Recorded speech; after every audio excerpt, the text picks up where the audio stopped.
Hello everyone, সবাই কেমন আছেন? সুস্বাগতম। আজকে এপিসোড নাম্বার 5, মহাশিব পুরাণ। আমি আমার গুরুদেব, আমার মহাদেবকে প্রণাম জানিয়ে আজকের শিব পুরাণ শুরু করছি। তো চলুন শুরু করা যাক। ওম নমঃ শিবায়। শিব পুরাণ শ্রবণের নিয়ম এবং শ্রোতাদের পালনীয় নিয়মাদির বর্ণনা। শ্রী সনক বললেন, মহাপ্রাজ্ঞ ব্যাস শিষ্য সুখদেব, আপনাকে নমস্কার। আপনি ধন্য। আপনি শিব ভক্তদের মধ্যে শ্রেষ্ঠ। আপনার মহান গুণাদি বর্ণনার যোগ্য। এখন আপনি কল্যাণময় শিব পুরাণের শ্রবণের বিধি বলুন, যাতে সকল শ্রোতা সকল প্রকার উত্তম ফল লাভ করতে সক্ষম হয়। শ্রীসুত বললেন, মনে, শোনক, এখন আমি তোমাকে পূর্ণ ফল প্রাপ্তির জন্য শিব পুরাণ শ্রবণের নিয়ম জানাচ্ছি।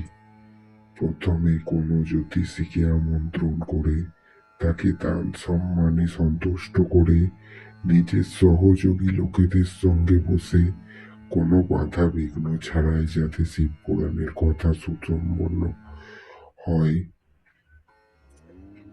সেই উদ্দেশ্যে শুদ্ধ মুহূর্তের অনুসন্ধান করাবে এবং যত্ন সহকারে সর্বত্র এই সংবাদ পাঠাবে যে আমাদের এখানে শিব পুরাণের গাথা হবে। নিজ কল্যাণকামী ব্যক্তিদের তা শ্রবণ করার জন্য অবশ্যই আসা উচিত। অনেকে ভগবান শ্রীহরির কথা থেকে বহু দূর হয়ে গিয়েছেন। কত নারী সূত্র ইত্যাদি ভগবান শঙ্করের কথা কীর্তন থেকে বঞ্চিত থাকেন। তারা সকলে যাতে যোগ দিতে পারেন তেমন ব্যবস্থা করা উচিত। যারা ভগবান শিবের ভক্ত এবং শিব কথার কীর্তন ও শ্রবণে উৎসুক, তাদের সকলকে সমাদর পূর্বক আমন্ত্রণ করা উচিত। আগত ব্যক্তিদের জন্য সর্বপ্রকারের সুব্যবস্থা রাখা উচিত। শিব মন্দিরে, তীর্থে, বন প্রান্তে অথবা গৃহে শিব পুরাণ শোনার জন্য উত্তম স্থান চয়ন করতে হয়। কলা গাছ দিয়ে সবদিকে ফুল ফল দিয়ে এবং সুন্দর চাচোয়া দিয়ে অলঙ্কৃত করবে। চতুর্দিকে ধ্বজা পতাকা লাগিয়ে টানা মঙ্গলের দ্রব্যাদি দিয়ে সাজিয়ে সেটাকে সুন্দর শোভা সম্মণ্ডিত করবে। একটি উঁচু কথা মণ্ডপ তৈরি করাবে। ভগবান শিবের প্রতি সর্বপ্রকার উত্তম ভক্তি করা কর্তব্য। তিনি সর্বপ্রকার আনন্দ বিধানকারী পরমাত্মা। ভগবান শঙ্করের জন্য দিব্য আসন প্রস্তুত করা উচিত এবং কথকের জন্য এমন এক দিব্য আসন করা উচিত যা তার পক্ষে সুখদায়ক হয়। মনে, নিয়মপূর্বক কথা শ্রবণকারী শ্রোতাদের জন্য যথাযোগ্য সুন্দর স্থানের বন্দোবস্ত করাও প্রয়োজন। সমবেত লোকেদের জন্য উপযুক্ত ব্যবস্থা করা বাঞ্ছনীয়। যার মুখ নিঃসৃত বাণী দেহধারীদের কাছে অভীষ্ট ফল প্রদানকারী হয়, সেই পুরাণ বেত্তা বিদ্বান বক্তার প্রতি কখনো তুচ্ছ বুদ্ধি রাখা উচিত নয়। জগতে জন্ম ও গুণাদির বিচারে বহু গুরু হয়ে থাকেন। তাদের মধ্যে পুরাণের গাথা বিদ্বান ব্যক্তিকে পরম গুরু মানা হয়। পুরাণ বিদ্যা ব্যক্তির পবিত্র, দক্ষ, শান্ত, ঈর্ষাশূন্য, সাধু ও দয়াল হওয়া উচিত। এরূপ কুশল বিদ্বান কথক এই পুণ্যময় কাহিনী শোনাবেন। সূর্যোদয় থেকে আরম্ভ করে 3.5 প্রহর পর্যন্ত উত্তম বুদ্ধিসম্পন্ন বিদ্বান ব্যক্তির শিবপুরাণের কথা সমগ্র রীতিতে বলা উচিত। মধ্যাহ্নে 2 ঘন্টা কথা বন্ধ রাখতে হয়, যাতে কথা কীর্তন থেকে অবকাশ পেয়ে সাধারণ লোক ভোজন আদি সম্পন্ন করতে পারে। কথা প্রারম্ভের আগের দিন ব্রত গ্রহণ করার জন্য বক্তার ক্ষৌরকর্ম করে নেওয়া যায়। যেদিন কথা হবে সেই দিন ভালোভাবে প্রাতঃকালে সমস্ত নিত্য পূজাদি কর্ম সংক্ষেপে করে নিতে হবে। বক্তার কাছে তার সাহায্যের জন্য তারই মতোই এক বিদ্বান ব্যক্তিকে রাখতে হবে। তিনি যেন সর্বপ্রকার সংশয় নিবৃত্ত করতে সক্ষম এবং সাধারণ লোককে বোঝানোতে পারদর্শী হন। কথা শুরুর আগে বিঘ্ন বিনাশের জন্য গণেশের পুজো করা উচিত। ভগবান শিবের এবং বিশেষত শিব পুরাণের পুস্তককে ভক্তিভাবে পূজা করবে। তারপর শিব পুরাণ পুস্তককে ভক্তিভাবে পূজা করবে। তারপর সুবুদ্ধি সম্পন্ন মানুষ শ্রোতাগণ দেহ মনে শুদ্ধ এবং প্রসন্ন চিত্ত হয়ে শ্রদ্ধা সহকারে শিব পুরাণ শ্রবণ করবেন। যে বক্তা এবং শ্রোতা নানা প্রকার কর্মে লিপ্ত, কাম ইত্যাদি 6 বিকারযুক্ত নারীতে আসক্ত এবং পাষণ্ডপূর্ণ কথা বলে থাকে, তারা পুণ্যের ভাগী হয় না। যারা লৌকিক চিন্তা ও ধন গৃহ পুত্র ইত্যাদির চিন্তা ত্যাগ করে পুরাণে মন নিবিষ্ট রাখেন, সেই শুভ বুদ্ধি সম্পন্ন ব্যক্তিদের উত্তম ফল লাভ হয়। যে শ্রোতা শ্রদ্ধা ও ভক্তির দ্বারা যুক্ত, অন্য কর্মে মন দেন না এবং মৌন পবিত্র উদ্বেগ শূন্য হন, তিনি পুণ্যের ভাগী হয়ে থাকেন। সে সুত বললেন, শোনক, এবার শিব পুরাণ শোনার ব্রত গ্রহণকারী ব্যক্তিদের যে নিয়ম আছে তা ভক্তিপূর্বক শোনো। নিয়মপূর্বক কোনো বাধা বিঘ্ন যেসব ব্যতীত এই শ্রেষ্ঠ কথা শুনলে উত্তম ফল প্রাপ্তি হয়। যেসব ব্যক্তি দীক্ষারহিত তাদের কথা শ্রবণের অধিকার নেই। সুতরাং মনে কথা শোনার ইচ্ছা সম্পন্ন সকল ব্যক্তিকে প্রথমে বক্তার কাছ থেকে দীক্ষা গ্রহণ করতে হবে।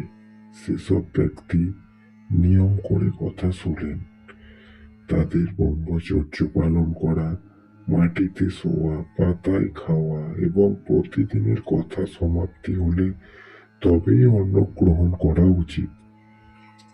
যার শারীরিক সামর্থ্য আছে তিনি পুরাণের সমাপ্তি পর্যন্ত উপবাস করে শুদ্ধতা সহকারে ভক্তিভাবে উত্তম শিব পুরাণ শুনবেন। এই কথার ব্রত গ্রহণকারী পুরুষ প্রত্যহ একবারই হবিষ্যান গ্রহণ করেন। যেভাবে কথা শ্রবণের নিয়ম সুখপূর্বক পালন সম্ভব হয়, তেমনি নিয়ম ধারণ করা উচিত। গরিষ্ঠ অন্ন, ডাল, পোড়া অন্ন, মসুর, ভাব দূষিত ও বাসি অন্ন ভোজন করে কথাব্রতী পুরুষ কখনো কথা শুনবেন না। যিনি শ্রবণের ব্রত নিয়েছেন তিনি পেঁয়াজ, রসুন, হিং, গাজর, মাদক দ্রব্য এবং আমিষ বস্তু ত্যাগ করবেন। কথা ব্রত গ্রহণকারী ব্যক্তি কাম, ক্রোধ ইত্যাদি 6 বিকার, ব্রাহ্মণদের নিন্দা, পতিব্রতা ও সাধু সন্তদের নিন্দাও ত্যাগ করবেন। কথাব্রতী পুরুষ সত্য, শৌচ, দয়া, মৌন, সরলতা, বিনয়, আন্তরিক উদারতা এই সদ্গুণ সমূহেই স্থিত থাকবেন। শ্রোতা নিষ্কাম হন বা সকাম হন, তিনি অবশ্যই নিয়মপূর্বক কথা শুনবেন। সকাম ব্যক্তি তার অভীষ্ট কামনা লাভ করেন এবং নিষ্কাম পুরুষ মোক্ষ লাভ করেন। দরিদ্র, ক্ষয়রোগী, পাপী, ভাগ্যহীন এবং নিঃসন্তান ব্যক্তিও এই উত্তম পুরাণ শ্রবণ করবেন।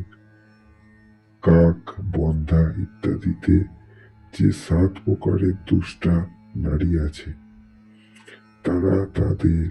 তারা এবং যাদের গর্ভপাত হয়ে যায়, তাদের সকলেরই শিব পুরাণের উত্তম গাথা শোনা উচিত।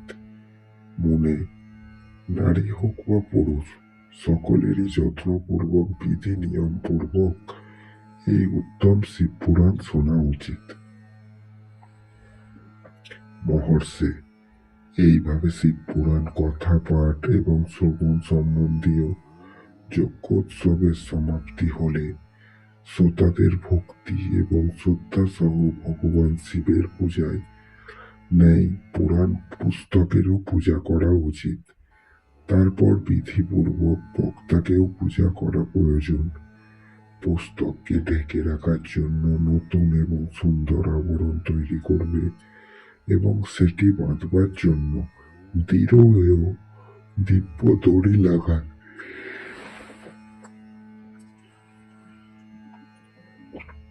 তারপর বিধিমতো তার পূজা করবে। মুনিশ্রেষ্ঠ, এইভাবে মহা উৎসবের সঙ্গে পুস্তক ও বক্তার বিধিমতো পূজা করে বক্তার সাহায্যের জন্য নিযুক্ত পণ্ডিতকে তদাপেক্ষা সামান্য কম ধন ইত্যাদির দ্বারা সৎকার করবে। অনুষ্ঠানে আগত ব্রাহ্মণদের অন্ন, ধন ইত্যাদি দান করবে। সেই সঙ্গে গীত, বাদ্য ইত্যাদির দ্বারা মহোৎসব করবে। মনে, শ্রোতা যদি অনাসক্ত হয় তবে তার জন্য কথা সমাপ্তির দিন শ্রীরামচন্দ্রকে ভগবান শিব যা বলেছিলেন সেই অংশটুকু বিশেষভাবে পাঠ করে শোনাবে। শ্রোতা যদি গৃহস্থ হন তাহলে তাকে ওই শ্রবণ কর্মের শান্তির জন্য শুদ্ধ হবিষ্যের দ্বারা হোম করা উচিত। মনে, রুদ্র সংহিতার প্রতিটি শ্লোক উচ্চারণ পূর্বক আহুতি দিয়ে অথবা গায়ত্রী মন্ত্র উচ্চারণ করে আহুতি প্রদান করে হোম সম্পন্ন করা উচিত। কারণ এই পুরাণ বাস্তবে গায়ত্রীময় অথবা শিব পঞ্চাক্ষর মূল মন্ত্র দ্বারা হোম করা উচিত। হোম করার সামর্থ্য না থাকলে বিদ্বান ব্যক্তি যথাসাধ্য হোমের হবিষ্য ব্রাহ্মণকে দান করবেন। ন্যূনাতিরিক্ত দোষ শান্তির জন্য ভক্তিপূর্বক শিব সহস্র নাম পাঠ ও শ্রবণ করবেন। তাতে সবকিছু সফল হবে, এতে কোনো সন্দেহ নেই। কারণ তিলকের থেকে বড় কোনো বস্তু নেই। এর থেকে বড় আর কোনো বস্তু নেই। কথা শ্রবণ সম্বন্ধীয় ব্রতের পূর্ণতা হেতু একাদশ ব্রাহ্মণকে মধু মিশ্রিত পায়েস ভোজন করাবে এবং দক্ষিণা দেবে।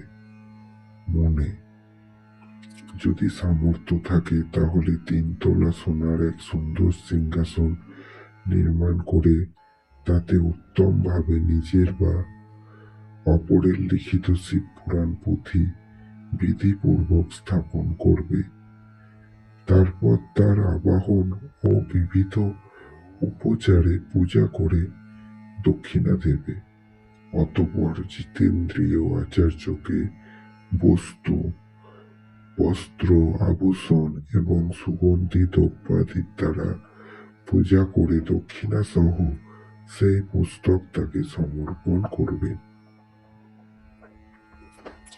উত্তম বুদ্ধি সম্পন্ন শ্রোতা এইভাবে ভগবান শিবের সন্তোষের জন্য পুস্তক দান করবে শোনক, এই পুরাণের এই দানের প্রভাবে ভগবান শিবের অনুগ্রহ লাভ করে পুরুষ ভববন্ধন থেকে মুক্ত হয়ে যায়।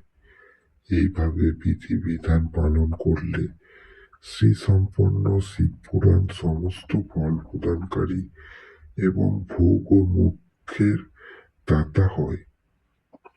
মনে, শিব পুরাণের সম্পূর্ণ বিবরণ, যা সমস্ত অভীষ্ট প্রদানকারী, আমি তোমাকে জানালাম। এখন আর কি শুনতে চাও? শ্রী শিব পুরাণ সমগ্র পুরাণের অগ্রগণ্য বলে মান্য করা হয়। এটি ভগবান শিবের অত্যন্ত প্রিয়, রমণীয় এবং ভবরোগ নিবারণকারী।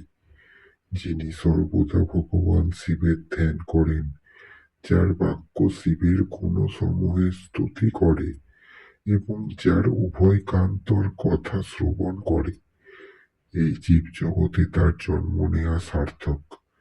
তিনি অবশ্যই ভবসাগর পার হয়ে যাবেন।